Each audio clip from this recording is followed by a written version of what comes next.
দর্শক, আমরা এই মুহূর্তে আরেকটা জায়গায় চলে আসলাম। দেখেন, এগুলো হলো বাবলা কাঁঠার গাছ। ওগুলা এক প্রজাতির গাছ, ওগুলোর নাম জানি না।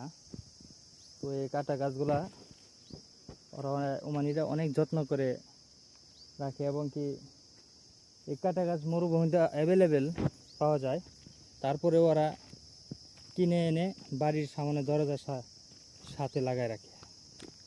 আপনারা শুনছেন নবীজির সময় বুড়িমা নবীজির রাস্তায় যে কাঁটা দিয়ে দেওয়া হতো, কাঁটা দিত, সেই এই বাবলা কাঁটার গাছ। এই যে এটা দেখছেন, সেই বাবলা কাঁটার গাছ। এই যে কুটনি বুড়ি যে কাঁটা দিত নবীজির রাস্তায়, এই কাঁটার গাছ দেখেন অ্যাভেলেবেল, এখানে অভাব নেই। এই দেখেন কত বিশাল বিশাল